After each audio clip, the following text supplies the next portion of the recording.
Video like जरूर कर लीजिए और ऐसे वीडियो लगातार फ्री में पाने के लिए चैनल को तुरंत सब्सक्राइब कर लीजिए और बेल आइकन को जरूर टैप कर लीजिए ताकि आगे भी सारे वीडियो आपको मिलते रहे। यूट्यूब में फॉलो करते हैं तो प्लीज ये वाला फ्री टेलीग्राम चैनल जरूर ज्वाइन कर लीजिएगा। सारे नोटिफिकेशन सारे अपडेट यहीं पे आते हैं, ध्यान रखिए। दोस्तों एक बार फिर से आपका स्वागत है यूपीपीएससी बेस्ट ऑनलाइन कोचिंग के इस यूट्यूब चैनल पर। आज की इस वीडियो में हम लोग ROARO री एग्जाम के लिए ज्योग्राफी के टॉप 500 MCQs के सीरीज को स्टार्ट कर रहे हैं। इसमें हम लोग डेली 20 प्रश्नों की प्रैक्टिस करेंगे जिसके माध्यम से कंप्लीट ज्योग्राफी को एक एक करके डन करते चलेंगे। ये सीरीज ROARO को आधार मानकर चलाई जा रही। ROARO के लिए तो महत्वपूर्ण है ही है, साथ ही साथ अन्य सभी प्रतियोगी परीक्षाएं जैसे यूपीपीसीएस का जो प्री एग्जाम होता है, BEO हो गया, UPSSC एग्जाम हो गया, फिर कोई भी वनडे एग्जाम है, सबके लिए समान रूप से उपयोगी होने वाला है। तो चलिए दोस्तों शुरू करते हैं आज के इस इंटरेस्टिंग सेशन को। इससे पहले कुछ ज़रूरी सूचना आपके लिए ये है कि देखिए, अगर आप किसी भी एग्जाम की कंप्लीट प्रिपरेशन करना चाहते हैं, चाहे PCS एग्जाम है या फिर वनडे एग्जाम है, आप टीम के पेड कोर्सेज को ज्वाइन कर सकते हैं, जिसके लिए आप इनमें से किसी भी नंबर पर कॉल या फिर व्हाट्सएप कर जानकारी प्राप्त कर सकते हैं। ये ज्ञान सर का व्हाट्सएप नंबर है, आप यहाँ से व्हाट्सएप के माध्यम से भी जानकारी ले सकते हैं। और अभी साथियों वर्तमान में होली ऑफर चल रहा है, तो होली ऑफर के तहत 15% का डिस्काउंट है प्रत्येक कोर्स पर। आप कोई भी कोर्स परचेस करते हैं उस पर 15% की भारी छूट मिलेगी। ये ऑफर लिमिटेड टाइम के लिए रहेगा, तो आप किसी भी एग्जाम की प्रिपरेशन कर रहे हैं, आप जो भी कोर्स परचेज करना चाहते हैं उसे आप आराम से परचेज कर सकते हैं। अगर आपको किसी भी प्रकार का संदेह है किसी भी चीज़ के बारे में, तो आप इनमें से किसी भी नंबर पर कॉल या फिर व्हाट्सएप कर जानकारी ले सकते हैं। चलिए अब बढ़ते हैं आगे प्रश्नों की ओर। देखिए यहाँ पर पहला प्रश्न दिया है, निम्नलिखित में से नदी और उसकी सहायक नदी की कौन सी जोड़ी सही नहीं है। Which one of the following pairs of river and their tributaries is not matched. आपको बताना है कि कौन मैच्ड नहीं है। तो देखिए सबसे पहले दिया दामोदर, दामोदर का संबंध है सुबनसिरी से, गंगा, सरयू, ब्रह्मपुत्र, लोहित, कृष्णा, भीमा नदी। तो देखिए कृष्णा की सहायक भीमा नदी है, ब्रह्मपुत्र की सहायक नदी लोहित है, गंगा की सहायक नदी सरयू है। ये तीनों सही है, लेकिन जो सुबनसिरी दिया है, सुबनसिरी दामोदर की सहायक नदी नहीं है दोस्तों, ये ब्रह्मपुत्र की सहायक नदी और ब्रह्मपुत्र की सबसे बड़ी सहायक नदी है। तो यहाँ से विकल्प ए गलत दिया हो, तो इसका सही उत्तर बनेगा विकल्प ए। आपको ये भी याद रखना है कि सुबनसिरी दामोदर की सहायक नदी नहीं है, ये ब्रह्मपुत्र की सबसे बड़ी सहायक नदी है। दूसरे प्रश्न पर आते हैं, प्रश्न नंबर 2 यहाँ पर दिया, निम्नलिखित में से वन्यजीव अभयारण्य और राज्य की कौन सी जोड़ी सही नहीं है। सेम यही डेटा यहाँ पर अंग्रेजी में दिया है। तो देखिए नल सरोवर अभयारण्य गुजरात में है, कुंभलगढ़ अभयारण्य राजस्थान, पेंच राष्ट्रीय उद्यान मध्य प्रदेश, अबोहर अभयारण्य असम। तो देखिए नल सरोवर, कुंभलगढ़ और पेंच ये तीनों सही दिया गया है। जो चौथा विकल्प दिया यहाँ पे अबोहर अभयारण्य, ये पंजाब में स्थित है, न कि असम में। तो यहाँ से गलत हो जाएगा, ये पंजाब के फाजिल्का जिले में स्थित है, तो ये याद रखिएगा विकल्प डी यहाँ पर गलत दिया है। निम्नलिखित राज्यों में कौन छोटा नागपुर पठार का भाग नहीं है। आपको बताना है इसमें से कौन छोटा नागपुर पठार का भाग नहीं है। तो देखिए झारखंड, पश्चिम बंगाल, तमिलनाडु, उड़ीसा। तो इसमें तमिलनाडु छोटा नागपुर पठार का हिस्सा नहीं होगा। झारखंड, पश्चिम बंगाल, उड़ीसा, इसके बाद बिहार हो गया, छत्तीसगढ़ हो गया, ये सब छोटा नागपुर पठार के भाग हैं। अगले प्रश्न पर आते हैं, प्रश्न संख्या 4, निम्नलिखित में से देश और राजधानी की कौन सी जोड़ी सुमेलित नहीं है। आपको बताना है देश और राजधानी की कौन सी जोड़ी सुमेलित नहीं है। तो देखिए साइप्रस, साइप्रस की राजधानी निकोसिया, बिल्कुल सही है।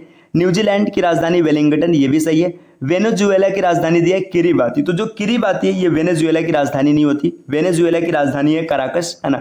तो ये कराकस जो होगा ये बिल्कुल सही उत्तर बनेगा। ये यहाँ पर किरिबाती गलत दिया है, तो इसका सही उत्तर हो जाएगा विकल्प सी। इसके बाद कोलंबिया की राजधानी बोगोटा, बिल्कुल सही दिया है। प्रश्न संख्या 5 है, निम्नलिखित में से किस स्थान को पहले चेरापूंजी कहा जाता था। तो जो सोहरा स्थान है, सोहरा, सोहरा को पहले चेरापूंजी कहा जाता था, तो इसका सही उत्तर होगा विकल्प बी। अगले क्वेश्चन पर आते हैं, क्वेश्चन नंबर 6, सनेक द्वीप स्थित है। जो सनेक द्वीप है ये ब्लैक सागर में स्थित है, तो इसका सही उत्तर हो जाएगा ब्लैक सागर, विकल्प ए। क्वेश्चन नंबर 7 दिया है, दुनिया की सबसे पुरानी गुफा चित्रकला की खोज किस देश में की गई थी। जो सबसे पुरानी गुफा चित्रकला है इसकी खोज दोस्तों इजराइल, जापान, जर्मनी, इंडोनेशिया। तो 4 विकल्पों में से इसका सही उत्तर हो जाएगा इंडोनेशिया।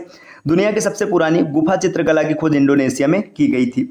अगले प्रश्न पर आते हैं, प्रश्न नंबर 8 दिया है, निम्नलिखित में से कौन सुमेलित नहीं है। आपको बताना है कौन सुमेलित नहीं है। यहाँ पर मुख्य नदी दिया है और मुख्य नदी की सहायक नदी दिया हुआ है। तो देखिए इसमें पहला दिया गोदावरी, वर्धा, गोदावरी की सहायक नदी वर्धा है, बिल्कुल सही है। महानदी पूर्णा, तो ये सस्पेंस पर इसको रोकेगा। कृष्णा, कोयना, बिल्कुल सही है। कावेरी, काबिनी, ये भी सही है। जो पूर्णा नदी है ये ताप्ती की सहायक है, न कि महानदी की। तो यहाँ पे जो पूर्णा दिया ये गलत हो जाएगा, याद रखना है। पूर्णा किसकी सहायक है, पूर्णा की अगर बात करेंगे तो ये ताप्ती नदी की सहायक है, महानदी की नहीं है। तो विकल्प 20 क्वेश्चन का उत्तर बनेगा। अगले क्वेश्चन पर आते हैं। नेक्स्ट, भारतीय दलहन अनुसंधान संस्थान कहाँ पर स्थित है? तो भारतीय दलहन अनुसंधान संस्थान बहुत ही आसान सा क्वेश्चन है, कानपुर में स्थित है। विकल्प बी इसका सही उत्तर बन जाएगा। प्रश्न संख्या 10, निम्नलिखित जैव आरक्षित क्षेत्र को उत्तर से दक्षिण की ओर क्रम में व्यवस्थित करें। देखिए यहाँ पे जो भी बायो रिजर्व एरिया दिया गया इनको नॉर्थ टू साउथ अरेंज करना है। डिब्रू साइखोवा, नोकरोक, पंचमढ़ी, नीलगिरी। तो इसमें सबसे उत्तर में डिब्रू साइखोवा, दूसरे नंबर पर है नोकरोक, इसके नीचे पंचमढ़ी और फिर है नीलगिरी। तो यहाँ पर जो क्रम हो जाएगा, सही क्रम दिया है 1, 2, 3 और 4, यही क्रम इसका बनेगा। तो इस क्वेश्चन का सही विकल्प बन जाएगा विकल्प ए। अगले प्रश्न पर आते हैं। प्रश्न संख्या 11 दिया है, निम्नलिखित पर्वतों को ऊंचाई के अवरोही क्रम में व्यवस्थित कीजिए। अवरोही क्रम में आपको सबको व्यवस्थित करना है। तो इसमें जो इसका सही सीक्वेंस होगा, देखिए मकालू, नंगा, कंचनजंगा और अन्नपूर्णा। अगर इसके सीक्वेंस को देखा जाएगा तो इसमें सबसे ऊंचा हो जाएगा कंचनजंगा। तीसरा सबसे ऊंचा क्या हो गया, ऐसा समझिए ना। सबसे पहले ऊंचा है माउंट एवरेस्ट, माउंट एवरेस्ट के बाद K2, K2 के बाद कंचनजंगा। तो तीसरे से सिर्फ एक ही विकल्प की शुरुआत है, विकल्प डी। तो यही इसका उत्तर बन जाएगा। अब आपको पूरा करने की आवश्यकता भी नहीं, लेकिन अगर सीक्वेंस सेट करेंगे तो कंचनजंगा के बाद आएगा मकालू, मकालू के बाद आएगा नंगा पर्वत और फिर लास्ट में आएगा अन्नपूर्णा। ये इसका सही उत्तर बनेगा। राजधानियों में कौन कर्क रेखा के दक्षिण में स्थित? तो आपको बताना है कि जो ऐसे एक कर्क रेखा है, इसके दक्षिण में मतलब इसके नीचे की ओर कौन स्थित है? तो देखिए इसमें अगर हम लोग देखेंगे तो जो कोलकाता है, पश्चिम बंगाल की राजधानी कोलकाता, ये कर्क रेखा के दक्षिण में स्थित है। बाकी अगरतला, आइजोल और इम्फॉल ये उत्तर में है। अगले प्रश्न पर आते हैं। प्रश्न संख्या 13 दिया है, निम्नलिखित महाद्वीपों को क्षेत्रफल के अवरोही क्रम में व्यवस्थित कीजिए। क्षेत्रफल के अवरोही क्रम में व्यवस्थित करना है तो सबसे पहले दिया दक्षिण अमेरिका, अफ्रीका, उत्तर अमेरिका या उत्तरी अमेरिका और यूरोप। इसके सीक्वेंस को अगर हम लोग देखेंगे तो इसमें सबसे जो ज़्यादा क्षेत्रफल होगा ये अफ्रीका का होगा, तो दूसरा सबसे पहले आएगा। अफ्रीका के बाद दूसरे नंबर पर जो आएगा, दूसरे नंबर पे आएगा उत्तरी अमेरिका, तो तीसरा हो जाएगा। इसके बाद आगे आएगा दक्षिणी अमेरिका और लास्ट में आएगा यूरोप। तो 2314 विकल्प 20 का सही उत्तर बनेगा। अगले क्वेश्चन पर आते हैं दोस्तों। क्वेश्चन नंबर 14 दिया है, निम्नलिखित मरुस्थलों को क्षेत्रफल के अवरोही क्रम में व्यवस्थित करना है। अवरोही क्रम का मतलब जो सबसे बड़ा है उसको सबसे पहले, फिर उससे छोटा, फिर उससे छोटा, फिर उससे छोटा, ऐसे लगाना है। तो 14 नंबर के क्वेश्चन की अगर बात करेंगे तो सबसे बड़ा मरुस्थल है सहारा मरुस्थल, तो दूसरा सबसे पहले आएगा। सहारा के बाद अगले नंबर पर है गोबी मरुस्थल, ये हो जाएगा। गोबी के बाद कालाहारी और सबसे छोटा है ग्रेट विक्टोरिया। तो यहाँ पे 2341 विकल्प 20 का सही उत्तर बनेगा। अगले क्वेश्चन पर आते हैं। क्वेश्चन नंबर 15 दिया है, भारत के सर्वाधिक जिलों वाले निम्नलिखित राज्यों को अवरोही क्रम में बताना है। ये बताने कि सबसे ज्यादा जिले किसमें, तो आसानी से देख लेते हैं हम लोग कि किस स्टेट में कितने जिले। उत्तर प्रदेश में 75 जिला है ना। मध्य प्रदेश की बात करेंगे तो 55 जिला है। महाराष्ट्र में 36 जिला है और बिहार में 39 जिले है। तो देखिए आपको ये पता चल गया किस राज्य में कितने जिले हैं, आप आसानी से अरेंज कर लेंगे। उत्तर प्रदेश में सबसे ज्यादा 1, दूसरे नंबर पर मध्य प्रदेश है, तीसरे नंबर पर बिहार है और चौथे नंबर पर कौन है, महाराष्ट्र है। तो 1243 विकल्प बी में दिख रहा है, तो यही इसका उत्तर बनेगा। क्वेश्चन नंबर 16 पर आते हैं। 16 में दिया है, भारत के न्यूनतम जिलों वाले निम्नलिखित राज्यों को आरोही क्रम में लगाइए। आपको अब यहाँ पे आरोही क्रम में लगाना है। सबसे कम जिला होगा उसको रखेंगे, फिर उससे ज्यादा, फिर उससे ज्यादा, ऐसे रखना है। तो देखिए अगर जिलों की बात करेंगे, गोवा में सिर्फ 2 जिला होते हैं, सिक्किम में 6 जिला है, मेघालय में 11 जिला है और त्रिपुरा में 8 जिला है। तो सबसे कम जिला है गोवा में, इसके बाद है सिक्किम में, इसके बाद है त्रिपुरा में और फिर है मेघालय में। 1243 विकल्प 20 का उत्तर सही बनेगा। अगले क्वेश्चन पर आते हैं। नेक्स्ट अगला क्वेश्चन यहाँ पर दिया है, प्रश्न संख्या 17 दिया है, बुंदेलखंड मध्य भारत का हिस्सा में उत्तर प्रदेश और मध्य प्रदेश के कितने जिले शामिल है। देखिए जो बुंदेलखंड है ये मध्य भारत का हिस्सा है, तो इसमें उत्तर प्रदेश और मध्य प्रदेश से कितने जिले शामिल है, तो टोटल हो जाएगा 13। देखिए यूपी के 7 जिले हैं बुंदेलखंड में और एमपी के 6 जिले हैं। अगर इनके नाम की बात करेगा तो आप नाम सुन लीजिएगा, झांसी, ललितपुर, चित्रकूट, हमीरपुर, बांदा और महोबा, ये 6 जिले उत्तर प्रदेश से हैं। जबकि मध्य प्रदेश की बात करेंगे तो सागर, दमोह, टीकमगढ़, छतरपुर और पन्ना के अतिरिक्त दतिया, ये टोटल 6 जिले हैं मध्य प्रदेश से। तो टोटल 13 इसका उत्तर बनेगा विकल्प बी।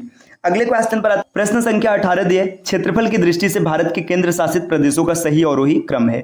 आपको बताना है कि सबसे ज्यादा क्षेत्रफल किस यूटी का और सबसे कम किसका है। यहाँ पे जितने विकल्प दिए गए तो सबसे ज्यादा जम्मू का है, तो जम्मू सबसे पहले आएगा। जम्मू के बाद लद्दाख का है, तो लद्दाख दूसरे नंबर पर आएगा। लद्दाख के बाद है अंडमान निकोबार का, ये तीसरे नंबर पर आएगा और फिर दिल्ली का है। तो 2134 इसका सही उत्तर बनेगा 2134 विकल्प सी। अगले क्वेश्चन पर आते हैं दोस्तों। प्रश्न संख्या 19 दिया है, निम्नलिखित महासागरीय गर्तों का सही आरोही क्रम। आरोही क्रम का मतलब सबसे कम गहराई, फिर उससे ज्यादा, फिर उससे ज्यादा, फिर उससे ज्यादा। तो देखिए आपने कहीं ना कहीं जरूर पढ़ा होगा कि जो सबसे गहरा वो मैरियाना ट्रैक होता है ना। मैरियाना ट्रैक सबसे गहरा होता है, तो ये सबसे अंतिम में जाएगा।